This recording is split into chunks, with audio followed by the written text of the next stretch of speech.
देखो अपन ने पॉलिनोमियल पढ़ा बहुपद। जब दो नंबर होते हैं आपके, नंबर की बात करें अपन तो नंबर कितने प्रकार के होते हैं? दो टाइप के होते हैं। पहला तो होता है कांस्टेंट। कांस्टेंट मतलब जो कभी बदलता नहीं है, यानी 1 2 3 4 ये नंबर किसी भी क्वेश्चन में आएंगे तो 1 2 3 4 ही रहेंगे। ये 1 2 3 कभी 5 6 7 नहीं हो सकते, यानी जो वैल्यू कभी बदलती नहीं है कांस्टेंट होती है। दूसरा होता है वेरिएबल। वेरिएबल वेरिएबल का मतलब होता है बदलना।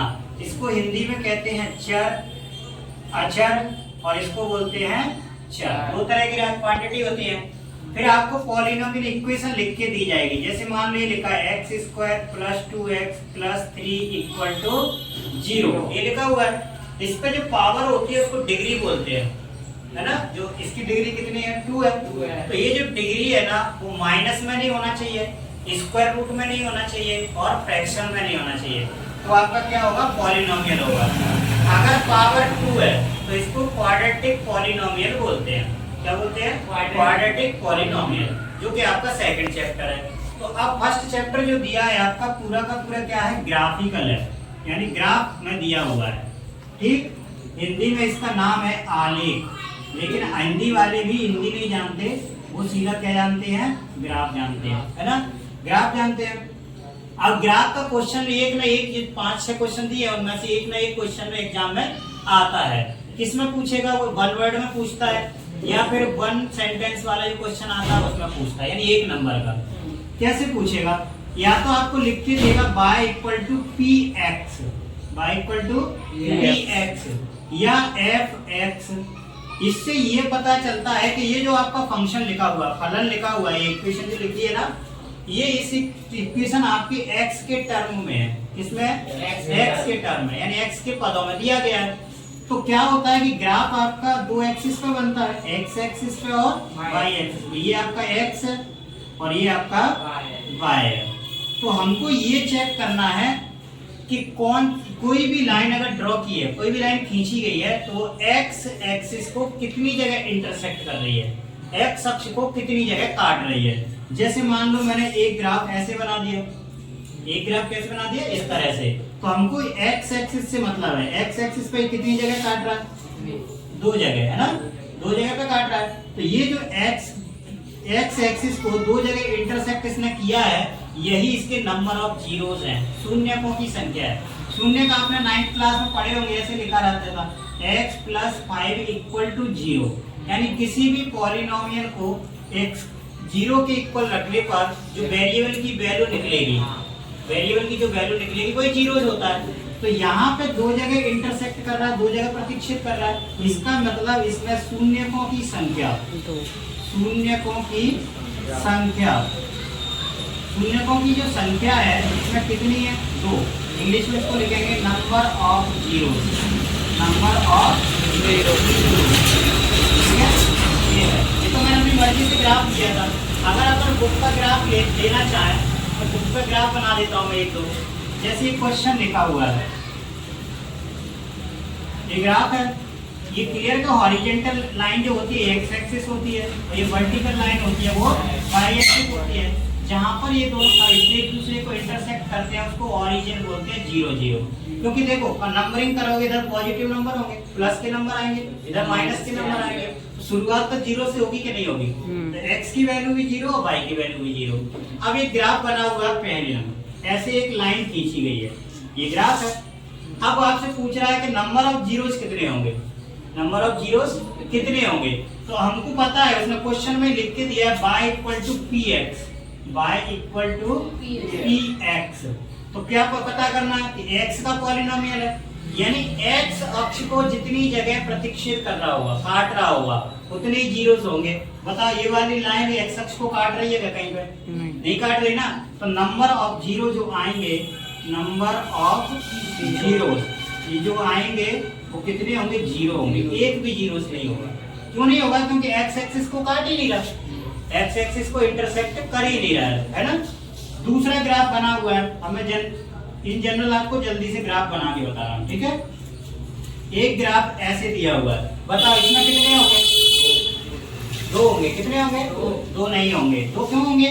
हमको एक्स एक्सिस को देखना है, केवल एक्स एक्सिस को केवल एक जगह काटा है। ये तो वाई वाली लाइन कट गई है, कहाँ का इंटरसेक्ट किया? वाई को। एक्स को चेक करना है केवल, अगर एक्स को किया है तो इसमें केवल 1 नंबर ऑफ जीरोस कितने होंगे? 1 होंगे। क्लियर हो रहा है कि नहीं हो रहा है? थर्ड पर दिया हुआ है, थर्ड डायग्राम अगर बनाना चाहें तो ऐसे दिया हुआ है, ऐसे, ठीक। अब इसमें कितने होंगे? 3, क्योंकि एक्स एक्स को देखो एक जगह, 2 जगह और 3 जगह, तो नंबर ऑफ जीरोस यानी शून्यों की संख्या कितनी होगी? 3। हमको एक्स एक्सिस चेक करना, वाई को कितनी जगह कट करना है हमको कोई मतलब नहीं है, ठीक है, क्योंकि उसने पहली बार में लिख के दे दिया कि y इक्वल टू px।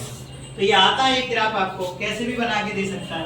ये ग्राफ ऐसे दिया हुआ है, देखो इस तरह से। इसमें नंबर ऑफ जीरोस कितने होंगे? कितने होंगे? अगर 2 होंगे, क्योंकि एक्स एक्सिस को ये 2 जगह इंटरसेक्ट कर रहा है कि नहीं कर रहा है? बताओ। तो नंबर ऑफ जीरोस कितने होंगे इसमें? 2। क्लियर? एक और ग्राफ दिया है, देखो इस तरह से मैं बना देता हूँ, ये और ये इस तरह से। कितने होंगे इसमें?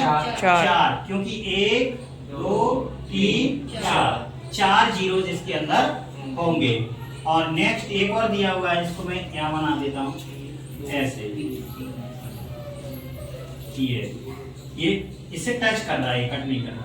तो ये कितनी जगह? 1 2 और 3। इसमें नंबर ऑफ जीरोस कितने होंगे? 3। तो अगर आपके सामने कोई ग्राफ बना हुआ है तो आप नंबर ऑफ जीरोस पता कर सकते हो कि नहीं कर सकते? आपको सीधे सीधे यहाँ चेक करना है। यदि y इक्वल टू px लिखा हुआ है तो हमको केवल x एक्सिस को कोई लाइन या कोई ग्राफ कितनी जगह इंटरसेक्ट कर रहा है, यानी कितनी जगह उसको काट रहा है, प्रतिच्छेद कर रहा है, उतने ही नंबर ऑफ जीरोस होंगे। हिंदी में इसको बोलते हैं शून्यों की संख्या, क्योंकि किसी भी पॉलिनोमियल को इक्वल टू में 0 रखने के बाद हमको किसी वेरिएबल की वैल्यू मिलती है, यानी चर राशि मिलती है, इसीलिए इसको जीरोस कहा जाता है। क्लियर कि नहीं? हो गया? ठीक है। क्वाड्रेटिक पॉलिनोमियल पढ़ रहे हैं हम। क्वाड्रेटिक पॉलिनोमियल में आपके सिलेबस में सिर्फ 3 टाइप के क्वेश्चंस थे। एक टाइप तो मैंने ग्राफ अभी बताया आपको, है ना। दूसरा क्या है कि आपको एक क्वाड्रेटिक पॉलिनोमियल यानी द्विघात बहुपद। द्विघात बहुपद का मतलब होता है ax² plus bx plus c equal to 0, है ना। यानी x की मैक्सिमम पावर, किसी भी वेरिएबल की मैक्सिमम पावर 2 होना चाहिए, अधिकतम घात कितनी होना चाहिए? 2 होना चाहिए। इससे कम भी नहीं होना चाहिए और ज्यादा भी नहीं होना चाहिए। इससे कम भी नहीं होना चाहिए और ज्यादा भी नहीं होना चाहिए। मान लो ये 0 हो गया, ये आपका 0 हो गया, तो ये क्वाड्रेटिक पॉलिनोमियल नहीं है ना। अगर ये 0 हो जाए कोई दिक्कत नहीं है, ये 0 हो जाए तब भी कोई दिक्कत नहीं है, लेकिन x की पावर 2 वाला टर्म कभी भी 0 नहीं होना चाहिए। तो ये क्वाड्रेटिक पॉलिनोमियल होता है। क्वाड्रेटिक पॉलिनोमियल के लिए सबसे पहले जो आपको क्वेश्चन टाइप दिया है वो ये दिया हुआ है कि आपको उसके जीरोस निकालने हैं। तो एक बात समझ लो, एक बात ये समझ लो कि जो x की पावर जितनी दी होगी, x की पावर जितनी दी होगी उतने ही जीरोस निकलेंगे। अगर x की पावर 1 दी है तो 1 जीरो निकलेंगे, अगर x की पावर 2 दिया है तो 2 जीरोस निकलेंगे, x की पावर 3 दिया है तो 3 जीरोस निकलेंगे। तो नंबर ऑफ जीरोस उतने ही निकलते हैं जितने की x की पावर 2 होती है। तो x की पावर जितनी होती है, 2 है तो 2, 3 है तो 3। तो आपके जो सिलेबस ऑफ क्वेश्चन जो आएगा वो इस तरह से आता है। एक क्वाड्रेटिक पॉलिनोमियल लिखा होगा, अगर क्वाड्रेटिक पॉलिनोमियल लिखा है तो उसके सबसे पहले हम फैक्टर करेंगे, गुणनखंड करेंगे, और उसके बाद x की वैल्यू फाइंड कर लेंगे। फिर उसके बाद रिलेशनशिप करते हैं, उसमें 2 रिलेशनशिप होती हैं, क्या क्या होता है मैं अभी बता दूंगा आपको। चलिए पहला क्वेश्चन मैं नोट कर रहा हूँ। पहला question x² minus 2x minus 8 ये लिखा हुआ है। तो x² माइनस 2x माइनस 8 इसके बीच वाले नंबर के यानी x के कोफिशिएंट के हमको ऐसे फैक्टर करने हैं, यानी ऐसे 2 टुकड़ों में तोड़ना है इस नंबर को कि ऐड करने पर या सब्ट्रैक्ट करने पर। कोई एक काम करना, दोनों नहीं करना है, या तो ऐड करेंगे या सब्ट्रैक्ट करेंगे, या तो जोड़ेंगे या घटाएंगे। तो माइनस के 2 मिल जाए और उन दोनों नंबर का मल्टीप्लाई करेंगे तो फर्स्ट नंबर का और लास्ट नंबर के मल्टीप्लाई के इक्वल आ जाए। ये फैक्टर करते हैं, 9th में भी दिए थे। तो क्या है, देखो प्रैक्टिस तुम लोग करते रहोगे तो देखते ही पता चल जाएगा कि इसके क्या फैक्टर होंगे। जब तक नहीं आ रहा तब तक मैं एक प्रोसेस बताता हूँ आपको। प्रोसेस क्या होगी कि फर्स्ट और लास्ट नंबर का मल्टीप्लाई कर लो। मैंने कर लिया ये 1 का और 8 का मल्टीप्लाई कर लिया। यहाँ कोई नंबर नहीं था तो 1 था। भाई देखो कोई नंबर आपके पास लिखा हुआ है, इसके अपॉन में कुछ नहीं है तो 1 है, मल्टीप्लाई में नहीं है तो 1 है, और पावर में कुछ नहीं है तो 1 है, यानी सबका मालिक एक है ना। सबका मालिक एक है, याद रखना है। तो अपन ने क्या किया, एक्स स्क्वायर का कोएफिशिएंट 1 ले लिया, नहीं था तो एक कांस्टेंट टर्म ले लिया 8, दोनों का क्या किया मल्टीप्लाई। 8 और 1 का मल्टीप्लाई कितना आ गया, 8 आ गया। देखो कितनी आसानी से फैक्टर मिल जाएंगे, तुम्हें मिस्टेक नहीं होगी। तो अगर हमने किया तो 8 आ गया।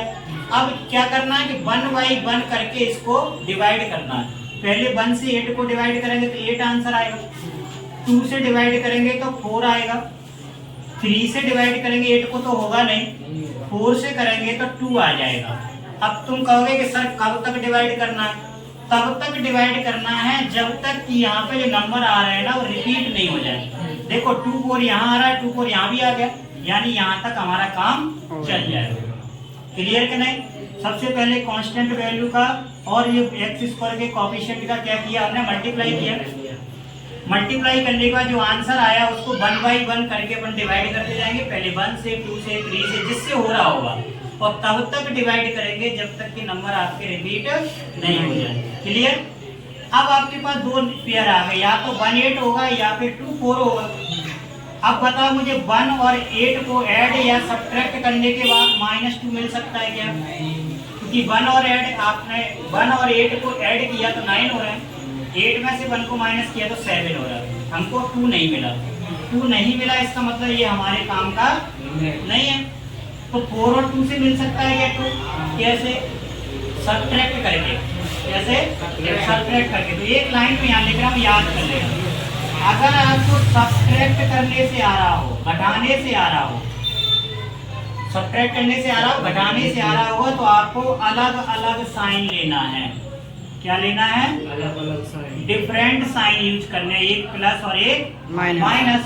और अगर ऐड करने से आ रहा हो तो सेम साइन लेने हैं, मतलब एक जैसी लेने हैं, या तो प्लस प्लस लोगे या माइनस माइनस। तो ये क्लियर दिख रहा है कि सब्ट्रैक्ट करने से आएगा, और में से 2 माइनस कर दोगे तो 2 बच जाएगा। तो लाना क्या साइन है यहाँ पर, माइनस। तो माइनस का नंबर बड़ा और प्लस का छोटा। प्लस का लाना होता तो प्लस का नंबर बड़ा, माइनस का छोटा। तो बस लिख दो अब क्या है, x square plus 2x minus 4x minus 8 कितना आ गया। अब देखो ये इन दोनों में से कॉमन आएगा। कॉमन मतलब होता है जो दोनों में दिया हो। हिंदी तो कॉमन की उभयनिष्ठ होती है, जो हिंदी मीडियम वालों को भी पता नहीं होती है ना, बहुत कम लोगों को पता होती है हिंदी। उभयनिष्ठ सुना है तुमने कभी, नहीं सुना ना। कॉमन तो सुना है, कॉमन मतलब दोनों में। तो इन दोनों में क्या कॉमन है, एक्स दिया दोनों में, तो एक्स ले लिया अपन ने बाहर। एक्स 2 थे, उनमें से एक एक्स बचा, यहाँ से एक्स तो बाहर आ गया, क्या बचा, केवल 2, प्लस का 2 बच गया। और यहाँ देखो जो साइन यहाँ दिया होगा वही साइन यहाँ लेना है आपको। 2 दिया होगा तो 2, 4 दिया होगा तो 4, और उसके बाद हमको ऐसा नंबर लेना। अगली बार में एक्स कभी कॉमन नहीं आएगा। क्यों नहीं आएगा, क्योंकि लास्ट में आपका एक्स होता नहीं है। तो आपको ऐसा बड़े से बड़ा नंबर देखना है जो दोनों नंबर को डिवाइड कर दे। तो बताइए दोनों किससे डिवाइड हो रहे हैं, 4 से। तो 4 ले लो आप। तो देखो 4 तो बाहर हो गया, केवल क्या बचा, x बचा। माइनस में से आपने माइनस कॉमन ले लिया तो यहाँ प्लस बचेगा, और 4 2 या कितना हो गया, 8। अगर कंफ्यूजन होता है कभी, तुमने माइनस कॉमन ले लिया तो यहाँ क्या बचेगा, मान लो कभी हो भी जाता है क्वेश्चन में, तो ये बिना दिमाग लगाए जो ब्रैकेट पहले लिख दिया वही ब्रैकेट दोबारा लिखना है, आएगा ही वही। अब देखो फिर से कॉमन ले लो, x + 2 फिर से कॉमन आएगा। तो x + 2 हमने कॉमन ले लिया, तो यहाँ से क्या बचा, x बचा, और यहाँ से क्या बचा, -4 बचा। ये तो हो गए आपके फैक्टर। हमको क्या चाहिए, जीरोस चाहिए, शून्यकों की संख्या चाहिए। तो x + 2 को इक्वल टू 0 की करो, और x - 4 को भी 0 के इक्वल करो। तो यहाँ से x इक्वल टू कितना आएगा, -2, और यहाँ से x इक्वल टू कितना आएगा, माइनस का प्लस जा हो जाएगा उधर, तो माइनस की जगह क्या हो गया, 4। x इक्वल टू 4 आ गया, वो वैल्यू आ गई x की। अब हमको रिलेशनशिप निकालना है। रिलेशन निकालना, यानी संबंध निकालना। जीरोस के बीच में दो संबंध होते हैं, दो रिलेशन होता है। कौन सा होता है? एक तो होता है sum of zeros, sum of zeros, जिसको हिंदी में कहते हैं शून्यकों का योगफल, शून्यकों का योगफल, शून्यकों का योगफल। ठीक, ये होता है शून्य को योगफल, मतलब जोड़ना है दोनों को, जोड़ो दोनों को। -2 + 4, दोनों को ऐड किया, 4 - 2 कितना आएगा? +2, कितना बचेगा? बच गया। यहाँ पर आपको लिखना है minus coefficient, minus coefficient of x upon coefficient of x square, coefficient of x square. ये सब में लिखना है क्वेश्चन में, हिंदी में लिखते हैं इसको माइनस x का गुणांक, x का गुणांक और बटे में आएगा x स्क्वायर का गुणांक। ये आ गया एक रिलेशन, तो ये आ गया।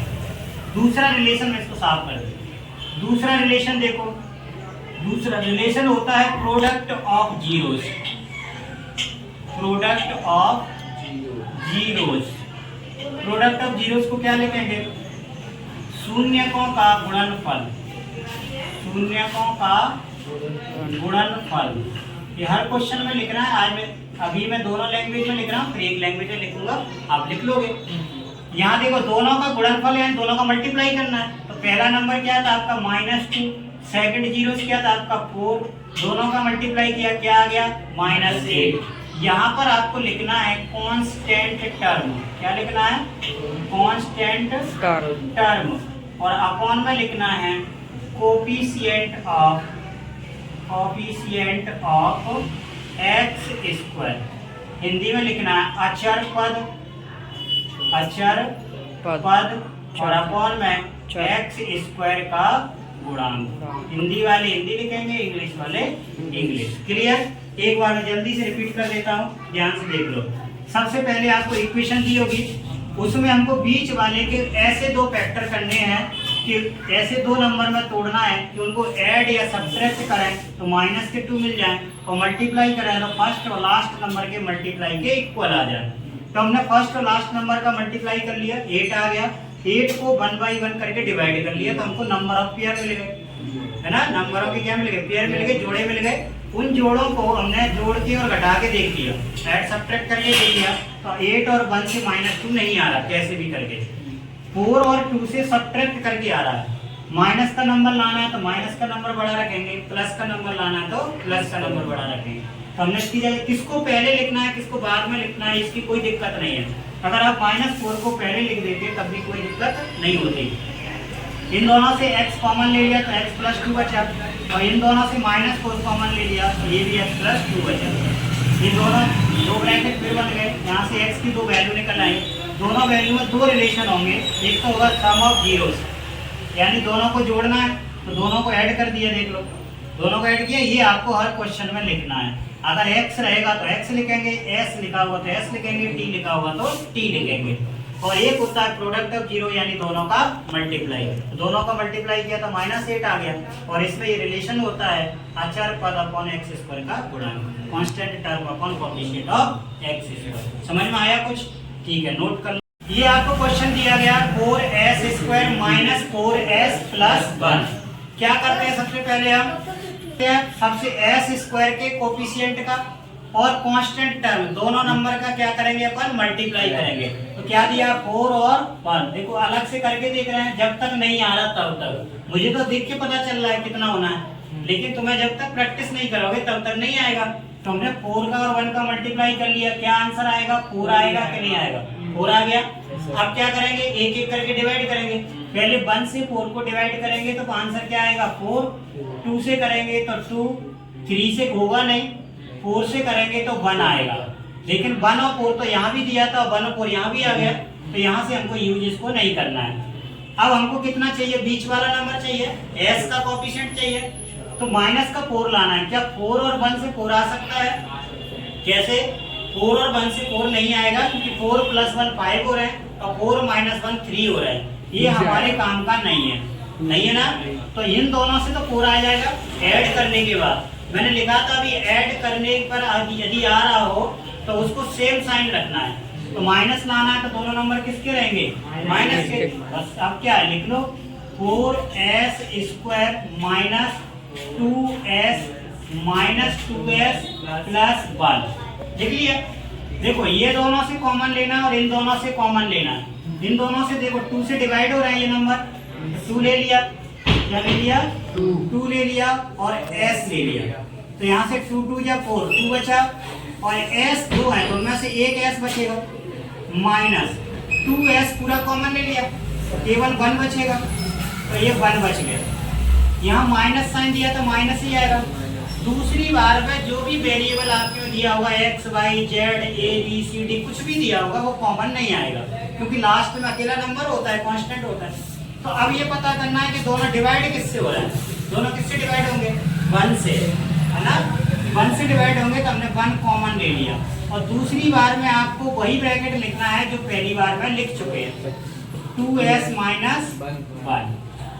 ठीक, वैसे भी देख लो 1 से 2 को डिवाइड करोगे 2 आएगा, 1 को 1 से डिवाइड करोगे 1 आएगा और प्लस में से माइनस कॉमन ले लिया तो माइनस। दोनों ब्रैकेट सेम आ गए। एक ब्रैकेट फिर से कॉमन ले लो, 2s - 1 ले लिया, तो यहाँ से क्या बचा, 2s बचा और यहाँ से क्या बचा, -1 बचा। बस इसको क्या करना है, 2s - 1 को 0 के इक्वल रखना है और ये वाले 2s - 1 को भी इक्वल रखना है 0 के। यहाँ से 2s तो अपनी जगह है, 1 उधर चले गए तो प्लस के हो गए, s अपनी जगह है, 1 2 कहाँ आ गए, अपॉन में, ये वाले 2 कहाँ आ गए, अपॉन में। ऐसे यहाँ देखो 2s = 1 आ गया, s = यहाँ भी 1/2 आ गया, यानी दोनों वैल्यू सेम आ गई। हमें इससे कोई मतलब नहीं है सेम आएंगे डिफरेंट है, 2 वैल्यू आ गई ना, यही हमारे जीरोस है, शून्य का। अब क्या करना, रिलेशन करना है। तो रिलेशन क्या है, सम ऑफ जीरोस, यानी दोनों को जोड़ना है। तो जोड़ देते हैं, देखो 1/2 + 1/2 दोनों को ऐड कर दिया। इसको सॉल्व करेंगे तो 2 एलसीएम आएगा कि नहीं आएगा, बताओ, आएगा। ऊपर आएगा 1 + 1, यानी कितना आ गया, 2/2। आप सामने भी लिख सकते हो, नहीं तो इसी के नीचे कर सकते हो, आपके पास जगह होगी, ठीक है। मैं पहले से लिखे बैठा हूँ इसलिए जगह नहीं है। तो 1/2 + 1/2, तो ये 2/2, यानी आंसर कितना आ गया, 1 आ गया। क्लियर कि नहीं। अब अपन आते हैं प्रोडक्ट ऑफ जीरोस पर। प्रोडक्ट ऑफ जीरोस का मतलब है दोनों का मल्टीप्लाई। तो 1/2 का मल्टीप्लाई करना है 1/2 से, तो 1/4, 1/4 आ गया। फिर बाद में क्या लिखना है, constant term upon coefficient of x²। देखो ये रिलेशनशिप कर देगा, मैंने पिछली बार क्वेश्चन में नहीं बताया, अब बता देता हूँ। सम ऑफ जीरोस का मतलब क्या लिखा हमने, -x का गुणांक। तो पहले मैंने माइनस लिखा, x का कोएफिशिएंट देखो, यहाँ s नहीं लिखना है, x नहीं लिखना है, क्या लिखना है, s लिखना है। क्या लिखना है, s, क्योंकि पूरी इक्वेशन किसमें दी हुई है, s में दी हुई है, तो ये s² हो जाएगा ये। अब देखो रिलेशनशिप से क्या फायदा है, क्या लिखा है, माइनस s का गुणांक, s दिया है आपके सामने, s का गुणांक कितना, -4। तो देखो माइनस और -4 और अपॉन s² का गुणांक, तो s² के साथ कितना दिया, 4, तो यहाँ भी हमने 4 लिख लिया। तो देखो माइनस माइनस प्लस यानी 4/4, 4 से 4 कैंसिल, कितना आ गया, 1। बताओ 1 आ रहा है कि नहीं आ रहा है, आ रहा है। अब अपन प्रोडक्ट चेक करते हैं, क्या लिखा है, अचर पर कांस्टेंट टर्म कितना है, 1, ये 1 लिख लिया, अपॉन में क्या लिखना है, कोएफिशिएंट ऑफ s² के साथ कितना है, 4। तो देखो 1/4 आ रहा है कि नहीं आ रहा, आ रहा है ना, इसीलिए हम इसको वेरीफाई करते हैं और कोई दिक्कत नहीं है, ठीक है। नोट कर लो जल्दी से। 6x² - 3 - 7x। हमने तो पढ़ा था कि ax² + bx + c, यानी कांस्टेंट टर्म लास्ट में आता है, तो यहाँ हम इसको ऐसे लिख सकते हैं, 6x² - 7x - 3 हो गया। फैक्टर करने के लिए क्या प्रोसेस है, फर्स्ट और लास्ट नंबर का मल्टीप्लाई करना है। तो फर्स्ट कितना है, 6 और लास्ट कितना है, 3। आंसर कितना आएगा, 18। अब क्या करेंगे, इसको डिवाइड करेंगे, 18 को 1 से डिवाइड करेंगे तो 18 आएगा, 2 से डिवाइड करेंगे तो 9 आएगा, 3 से करेंगे तो 6 आएगा, 4 से होगा नहीं, 5 से होगा नहीं, 6 से करेंगे तो 3 आएगा। 3 6 यहाँ भी आ गया, 3 6 यहाँ भी आ गया। इसका मतलब हमको आगे चेक नहीं करना। क्लियर? अब बीच का नंबर क्या है? तो -7 है। -7 चाहिए हमको। क्या 18 और 1 से 7 आ सकता है? नहीं आ सकता। ना तो ऐड करने से आएगा ना सब्ट्रैक्ट करने से। 9 और 2 से 7 आ सकता है? आ जाएगा सब्ट्रैक्ट करने से। 3 और 6 से आ सकता है? नहीं आएगा। 6 + 3 9, 6 - 3, यानी इसका मतलब ये हमारे काम का नहीं है, ये हमारे काम का नहीं है। इन दोनों को सब्ट्रैक्ट करने से आएगा, घटाने से आएगा। 9 - 2 करेंगे तब तो किसका लाना? माइनस के प्लस माइनस। तो माइनस का नंबर बड़ा, प्लस का छोटा। बस अब काम खत्म। x² + 2x - 9x - 3। मैं बोल रहा हूँ इन दोनों को देखो और इन दोनों को देखो, ये दोनों 2 से डिवाइड हो रहे हैं और x दिया हुआ है दोनों में। तो 2 3 जा 6, 3 आएगा। x² में से x कॉमन ले लिया तो एक x बचेगा। 2x कंप्लीटली कॉमन ले लिया तो +1 बचेगा, क्योंकि 2 बन जा 2। माइनस साइन दिया है तो माइनस कॉमन लेंगे। दोनों 3 से डिवाइड हो रहे हैं। किससे? 3 से। अगली बार भी वही ब्रैकेट आएगा जो हम पहली बार में लिख चुके हैं। तो ये आपका आ गया। दोबारा से दोनों ब्रैकेट सेम है तो एक ब्रैकेट कॉमन आ जाएगा, 3x + 1। तो दूसरा ब्रैकेट क्या बनेगा? यहाँ से 2x बचेगा और यहाँ से क्या बचेगा? 3 बचेगा। जैसे ही दोनों फैक्टर आ जाए आपके, 3x + 1 2x - 3 आ गए, इनको बराबर में 0 के कर देंगे अपन। तो 3x + 1 = 0 किया और 2x - 3 = 0 किया। तो 3x तो यहीं रहेंगे, 1 उधर गए तो माइनस के हो गए। x अपनी जगह है, -1 के अपॉन में चला जाएगा 3। यहाँ से चेक किया तो 2x अपनी जगह है, 3 ने पोजीशन चेंज कर ली तो प्लस के हो गए और x की वैल्यू निकालेंगे तो 3/2। हमारे पास दो जीरोस आ गए, -1/3 एंड 3/2। अब क्या करें? दोनों का सम ऑफ जीरोस यानी दोनों को जोड़ना है, दोनों को ऐड कर दो। -1/3 ऐड करेंगे 3/2 के साथ। दोनों का एलसीएम ले लो, 6 से एलसीएम आ जाएगा। 2 का -1 से मल्टीप्लाई करेंगे तो -2 और 3 का 3 से करेंगे तो +9। तो ये आ गया 7/6। कितना आ गया? 7/6। इक्वेशन कौन से वेरिएबल में? x में। तो यहाँ लिखेंगे coefficient of x, coefficient of x², x का गुणांक और x² का गुणांक। यहाँ लिखना प्रोडक्ट ऑफ जीरोस। तो आपके जीरोस क्या थे? एक का -1/3 था और दूसरा आपका 3/2 था। देखो 3 से ये वाला 3 कैंसिल हो रहा है तो क्या बचेगा? -1/2 बचा। तो constant term upon coefficient of x², अचर पद अपॉन x² का गुणांक। ये आपका क्वेश्चन है, इसको जल्दी से नोट कर लो। स्क्वायर + 8u ये क्वेश्चन है। अभी तक आपने 3 क्वेश्चन किए, तीनों क्वेश्चन में 3 टर्म दिए थे कि नहीं दिए थे? यहाँ पे केवल कितने टर्म है? 2 ही टर्म है। तो यहाँ अपन को फैक्टर करते समय बीच वाले नंबर को तोड़ने की जरूरत तो नहीं है, क्योंकि है ही नहीं बीच में। तो केवल कितने दिए हैं? 2 दिए हैं। तो 2 जब भी दिए होंगे तो हम डायरेक्ट या तो कॉमन लेने की कोशिश करते हैं, और यदि कॉमन नहीं आ रहा होगा तो फिर फॉर्मूला बन रहा हो, कोई आइडेंटिटी बन रही होगी, है ना। तो इसमें तो डायरेक्ट कॉमन आ सकता है। दोनों में u दिया और दोनों ही 4 से डिवाइड हो रहे हैं। तो दोनों से मैंने 4 से डिवाइड हो रहा है तो 4 कॉमन ले लिया और u दिया है तो u ले लिया। यहाँ से एक u बचेगा और 4 2 जा कितना होगा? 8। तो 2 बचा और u तो बाहर हो गया, है ना। अब आपके पास दो फैक्टर कौन कौन से होगा? एक तो हो गया 4u, तो इसको 0 के इक्वल कर दो, और एक u + 2 आ गया, इसको भी इक्वल कर दो 0 के। यहाँ से हमको u की वैल्यू चाहिए तो 0/4 आएगा, और यहाँ से हमको u की वैल्यू चाहिए तो ये -2 आएगा। यहाँ से u = कितना होगा? 4 का 0 में डिवाइड करेंगे तो 0 आंसर आ गया, और यहाँ से u = आया तो -2 आ गया। क्लियर? अब जीरोस तो निकले हैं, 2 जीरोस निकले हैं, 0 और -2। अब हमको रिलेशन करना, सम ऑफ जीरोस यानी दोनों को ऐड करना है। 0 को ऐड करना है -2 के साथ, 0 को प्लस करना है -2 के साथ। तो 0 तो खत्म, प्लस और माइनस माइनस, यानी कितना आ गया? -2। इक्वेशन कौन से वेरिएबल में? u में। तो हम यहाँ भी क्या लिखेंगे? u लिखेंगे यहाँ भी। तो यह आ जाएगा u²। ये आपका u का गुणांक हो जाएगा और ये u² का गुणांक हो जाएगा। क्लियर? यहाँ प्रोडक्ट ऑफ जीरोस का मतलब है जीरो का मल्टीप्लाई करना है -2 के साथ। जीरो और -2 का मल्टीप्लाई करेंगे तो जीरो आएगा, constant term upon you square, तो ये आ जाएगा आपका यू स्क्वायर का गुणांक। क्लियर, नोट कर लो।